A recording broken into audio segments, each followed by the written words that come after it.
I haven't had this set up for so long, but this is a small bedroom. So I have Mhm. panels around and I have covering on the window, but I guess there is enough because it's a regular room to have a little bit of uh, some hard surfaces here and there. But I'm going to need to, in like a month, I'm going to be changing to a closet that's probably 4x4, maybe 4x3.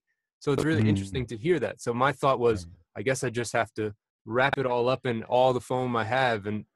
But that's interesting to kind of, Well, one thing that's playing to your advantage in your specific setup, as I look at yours, one thing that's yeah, really playing to your advantage is the bookcase behind you and the bookcase to your side, yeah, that's because it's making a makeshift, I think they call it a skyline filter. or a diffuser So or that's something. really, Yeah, yeah, it's a diffuser. And that's a great technique. That's right. a great technique that a lot of people have discovered, breaking up with that uneven, craggy surface Yeah, acts very much like foam.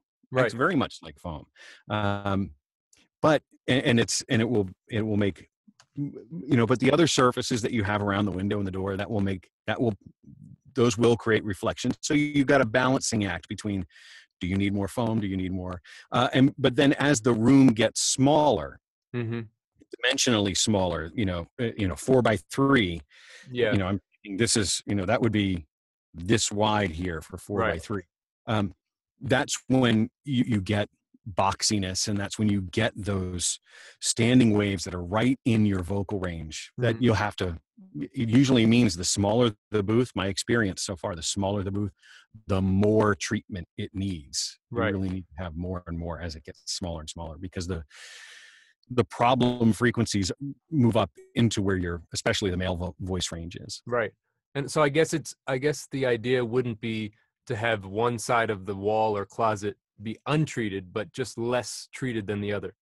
Less, yeah. Yeah. I mean, you might be able to get away with hanging just a comforter or a quilt on Yeah. on your live walls, just a little bit. You don't want it to sound echoey. It shouldn't sound bright, Right. but you want to make it so that the sound can bounce off that wall instead Right. of just getting fully absorbed by the Yeah. wall. Yeah, that's my natural inclination, is to, if I was doing a small booth 4x3, I'd put myself in the corner with a lot of treatment behind me and above me, Yeah. and two live walls that I face into. Yeah. That'd be my jumping off point, and Yeah. then That makes sense. try and hear. Then I try and hear, what do I hear? You might need to put more. If you've heard of bass traps, sometimes the Yeah. corners will sound boomy, and you'll be like, "Oh, my voice is really bassy all of a sudden," Yeah. Yeah. which could be a good thing or a bad thing. And you might need to add additional in the corners Yeah. of the room to try and knock some of that down if it sounds boomy, Yeah. Yeah. because EQ can't really fix it. Mm-hmm. You need to remove the frequencies.